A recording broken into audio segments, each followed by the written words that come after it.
Greeting guys, welcome back to Lexium Plays. This is your Raid Shadow Legends channel for Hydra content and news. Today's we're gonna be talking about the Shogun Grove. This is the new dungeon that was released a couple of weeks back. Sorry that I haven't covered this. We were really busy with CVC and restructuring our guild. We're trying to put together a Hydra competitive guild for when CVC Hydra comes out. So we've been working on that. I don't know if you have mentioned it before, but I will be a CVC for Hydra and Hydra related um, content creator. So a lot of the following videos are going to be revolving around Hydra and how to build certain positions of the Hydra comps. But for today, I wanted to put this content video out because it's going to help you guys with the gearing for Hydra. The reason is because for your necklace and banner, you can get a lot of extra stats awakening your gear, same as your chest plates. So for Hydra content, I prioritize awakening my chest plates on all my champions and all my good gear, and then necklaces because I can get crit damage on there, and banners because I can get an extra 29 resistance and accuracy, same as the chest plates. I sometimes do gloves and boots depending on the champion. For example, on my Molly Tankard, I did awaken both of those pieces just so I can get an extra HP. Because sometimes on your buff tanks, it's hard to get 500 resistance and 400 accuracy at the same time as maintaining your minimum 231 speed, plus getting also stats for being able to survive hits on Hydra. So it gets a little bit stat heavy, so I think that's why it's really good to start awakening your gear, especially if you're trying to push Brutal and Nightmare. So I'm just gonna jump right in because I think I have a little bit of a value proposition for this new dungeon. I've seen a lot of content creators that have been pushing using a comp with Riho Spawnbeer or using a Kaimar on high crit damage. I personally don't think this dungeon is as critical where you should be dedicating a full OP champion like Kaimar for it. I also don't think we should be building our withers for this dungeon, because any champion that you build to be the crit damage shade counter tank will be ruined, especially because most of those cleansers or reset champs are really hard to get, and building them with 300 plus crit damage is just going to ruin them and you're not going to be able to use them anywhere. So I have done just that, but what I'm proposing is let's use champions that are easier to get to be able to basically ruin their stats and not have to worry too much about what their stats are. This is a fairly accessible team. I know I have a Royal Guard here that's 6-star awakening. You don't need that. I will show you later how you can substitute Ninja out or substitute Royal Guard out, just so you don't need to have that high awakenings, because what we're doing is we're using a Renegade on a full crit damage build with high HP to tank the first hit because it's gonna be on unresistible and feeble, and then so it doesn't get spread, we're using Duodon, using the taunt, so the second hit that's supposed to be the spreading move doesn't go on Renegade, so that way that move gets wasted on Duodon and there's no spread. So a lot of other content creators, they're going with the route of using a Riho, because what they're doing is building their Riho with the highest crit damage, so it goes on her, and when it comes around and does the spread buff, she instantly goes first and cleanses everything out, which is a really smart move because you're only sacrificing one champion, but it's a void champion. I don't even have Riho, and I've been playing this game for 4 years. I've been lucky enough to at some point have 4 Kaimars just because RNG blessed me with them. I +2 my Kaimar and kept 2. Even if I had those 4s, I wouldn't have wasted one of my Kaimars on this dungeon. It's definitely not worth it. In my opinion, the stages that we should be farming are 22 and 23 because you can bring basically the new fusion newt and keeps switching ninja at the same time. Because the problem is, even in this dungeon, we still have the 10% max HP that we can do damage against the boss at a time. The nice thing is because the newt, each one of his enemy max HPs are counted as single hits. He does it 3 times, so he can do 30% at a time. Ninja, with his HP burn, he'll place them and explode them separately, so he can do, I think it's like 15 damage because there's some type of reduction on HP burn too on this and poison damage. But you get the 3 detonations, and then when the boss takes a turn, he also takes damage again. So every time the boss takes damage, he'll take again that damage of HP burn. So he is better. Those two are better than a normal HP nuke. They're better than Royal Guard.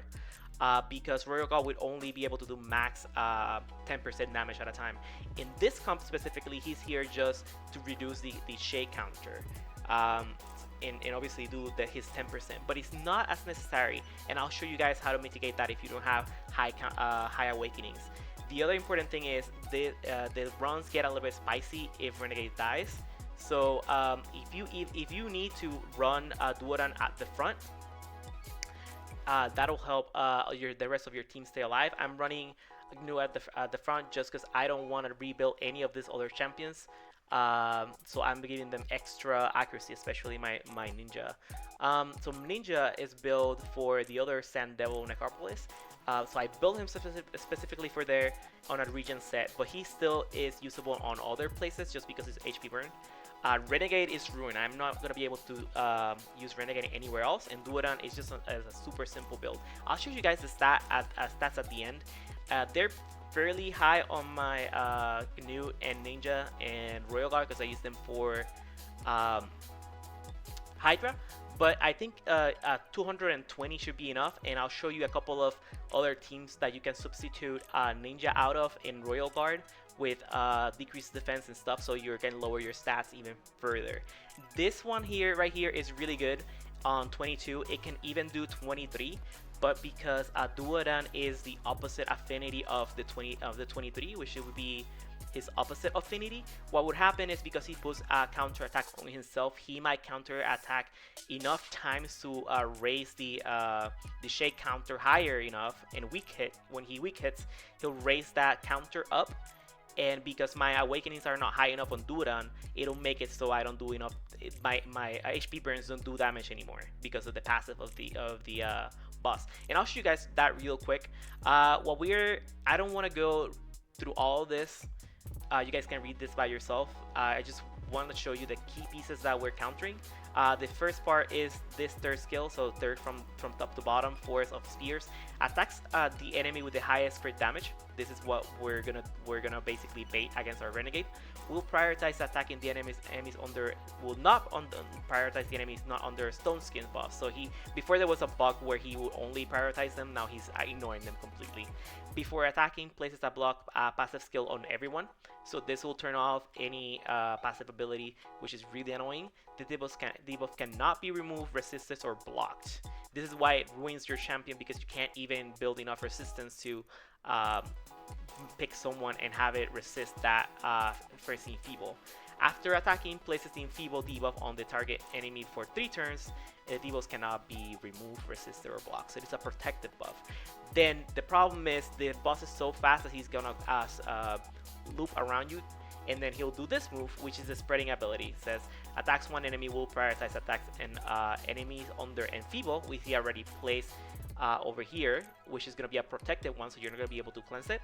After attacking, removes all buffs from all enemies, so it will cleanse all your buffs. Then applies a debuff spread effect, taking an enfeeble debuff from the initial target, which is going to be your protected champion that he already did. He's protected enfeeble, and places on all enemies. This is the portion that we are trying to avoid, right? Also places a 60% decreased defense debuff for 2 turns on all enemies that had an enfeeble debuff after basically he does this move. Finally, if there's no enemies under enfeeble debuff, at the end of this attack, places an enfeeble debuff for an enemy with the highest quick damage for 3 turns, so it does the same thing again. It cannot be removed, resisted, or blocked, which is super annoying. So a lot of people, what they do is they do, as I said, use Riho, let it put it on her, and then when he comes around and spread it, they just they tune it so Riho can instantly come around, cleanse the enfeeble, and put decreased defense on the boss. But again, that's a void legendary. I don't have that champion. Probably you don't have it either. If you have it, go watch another CC and they'll show you how to use that. I don't have it, so I can't showcase it. So I'm gonna use this one because I think the only champions that are getting ruined to do this run are gonna be Renegade and Duodan, which is a rare and an epic. I know everyone that is attempting a stage 22 at this point would have a Renegade, and it's basically sitting on your ball because, or at least you have multiple of them that you can build them with low resources and clear this. The nice thing about this stage is you can bring GNU and Ninja at the same time. So I'll just show you guys how this runs. It's fairly simple. I haven't seen it not clear.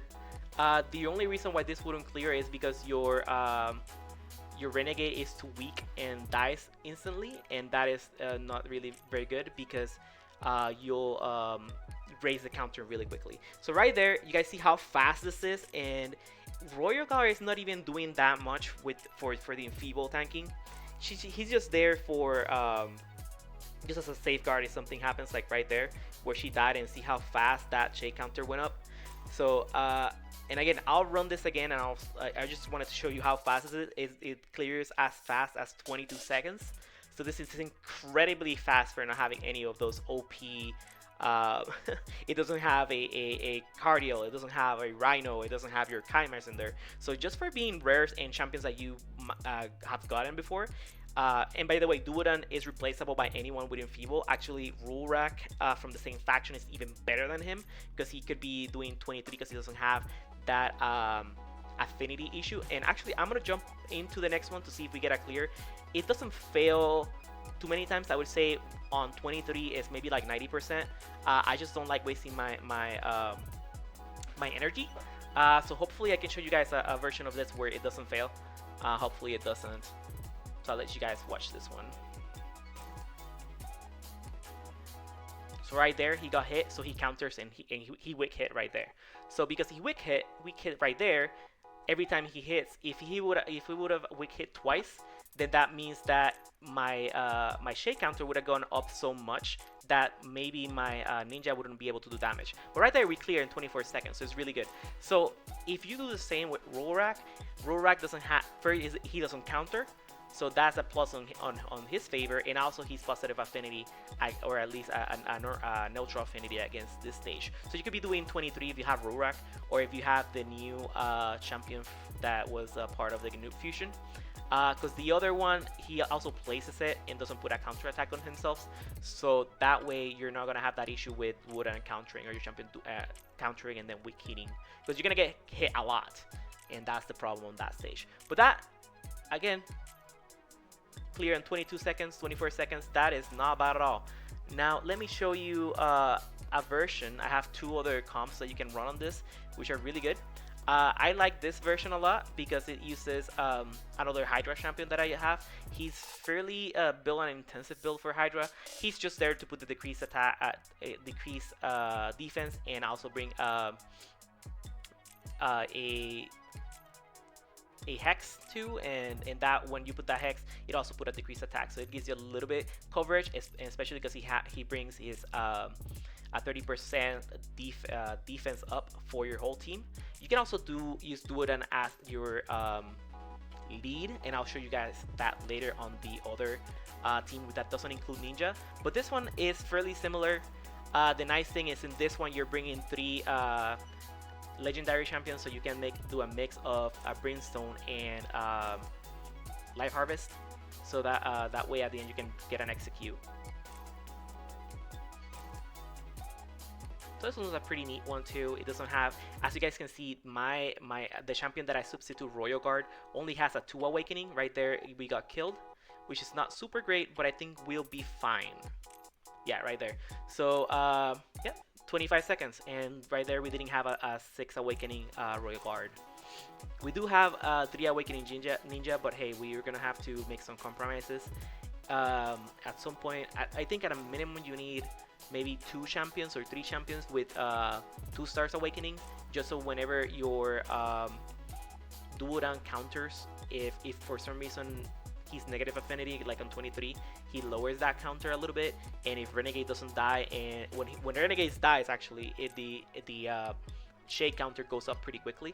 So a way to mitigate that is having a lot of awakenings on your champions, which, as you guys can see in this team, they're not that high.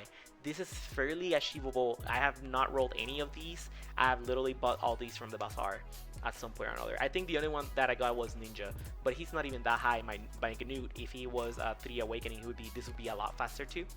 So you can see this is, I guess, fairly accessible, excluding Mishinaki, even though Mishinaki was a guarantee. And this spot can be just any legendary that has decreased defense, and you have a good leader skill just to buff everyone else and prevent a Renegade from dying too fast. Now, my third option is really interesting, and this is kind of like the flexible one where you guys can experiment a little bit, which is this one here, where I'm using my Newt as the lead for an increased ally accuracy, and then I'm not using Ninja. I am using I need a high Awakening champion, so that could be a Cold Heart, it could be a Royal Guard, it could be a Husk, it could be anyone as long as it has high Awakenings. And the idea is, because we can't exceed the 10% damage, we're just going to put a bunch of poisons. This guy over here, Corvus, is really good because he also puts a poison sensitivity, which also makes the poisons do more damage. And because the boss takes a lot of turns, he'll also keep doing damage the same way that Ninja would have. Now this one here can get somewhat spicy if Renegade dies. So the trick to this one is you want to have your Renegade tankier, and you need high your Corvus cannot be resisted here because you won't have enough damage. But as long as you have Rhaegar here, you guys see it's fairly stable. Once that block passive falls off of Corvus, we have a lot more. There was a turn there that he didn't have it. We have a lot more coverage, especially because in his A1, Corvus has a decreased attack, so that helps us with survivability right there. And there you have it. So those are 3 teams that don't include a Void Champion nor a Chimer to be able to clear it. And a lot of people complain about high-speed runs because they always use Chimer, but this one is very accessible, very easy, very consistent. You don't need high awakenings. I would stay away from 24 and 25 until we can figure out probably it's gonna be like a poison explosion type of thing. I wouldn't bank on it. I would only push higher if you have a second Ganute or if you have the Void champions. But to be honest, I spent 1,000 energy and on this dungeon already at 22 seconds, and it was fine. I know I'm not getting as many potions. If you can push it, but I think 22 is good enough. Because all you need is banners, necklaces, and chest plates, really, for Hydra. If you're super endgame, keep pushing as high as you can. But I think, from my perspective, this is a really good value for investment, because I'm not locking out some of my legendaries just for this dungeon, which I would hate to do. Because in reality, you only need so many pieces that are awakened, and you're gonna only do 1 or 2 at a time. I was lucky enough to my main champions that I wanted to land, it landed correctly. I'll show you that right now. So the one that I wanted was my Georgic, which is my main nuker. It landed is 12% here. That was really good. But as you can see, my other pieces didn't landed. They landed on attack, so I'm probably gonna take those all the way up just to round my stat up to a AK attack. But in reality, what you're going to be doing most of the time is fishing. You're going to be fishing for those stats to land in the right place. Right here, you can see my amulet for my Mishinaki didn't land, so I just keep going. So in reality, you're not going to be spending all that many pots. You're going to be using a lot of the small pots, which is all you want. So efficiency in this dungeon, yeah, is important, but I would rather spend it on farming Ice Golem, to be honest, or farming something else. I would only go in here and just test to see if I get a good roll on something, and then you spend energy just to get that piece up. But it's not something that you're gonna be continuously farming like your dragons, your ice golems, and your fire knights. So I wouldn't worry too much about it. I think 22 is perfectly fine, and as I showed you guys, you don't need void champions or a Chimera or a Cartier to do it. I'm gonna show you guys the stats at the end, just so you guys can see this stats. Ganu, as I said, he can probably just be at 220 if you're using the strat with decreased defense. And I know my Rorigar has pretty high crit damage. He doesn't need to be that high. Remember, all you need is good speed, so the boss doesn't lap you around a bunch of times, and enough crit damage to hit that 10%. The other ones to note is Duran. He's at 203. That's the minimum speed that you can have, so that way he can loop around and taunt the boss, so you don't get that a second attack on Renegade and get the spread. Ninja, he's on his basically the Devil's Necropolis build, which is just on regen and just to stay alive. He just needs high enough accuracy so he can just land his HP burst. And then Renegade, she just needs to be at 156 minimum. I wouldn't go much higher than that. I would just put 156 speed and then as much HP, defense, and crit damage as possible. The crit damage only needs to be 1 point higher than your highest crit damage ally or other champions. So even then, I could even lower. If I were to lower my Royal Guard to 250, I could lower Renegade's crit damage to 251, and that would be absolutely fine. I hope this was informative for you guys. I spent a lot of energy just trying to figure out those three teams and looking at other videos to see what they were doing and trying to find a more affordable way of doing this. So if you guys can, please go like the video, subscribe, leave a comment, engage with the content, just to try to support me. And if next videos are gonna be surrounding around Hydra and trying to help you guys progress and with entry level, mid level, and Nightmare, like last video that I showed you in the stream. So go watch that. But this has been Elixium Plays, and I hope you liked the video and learned something new. See you in the next one.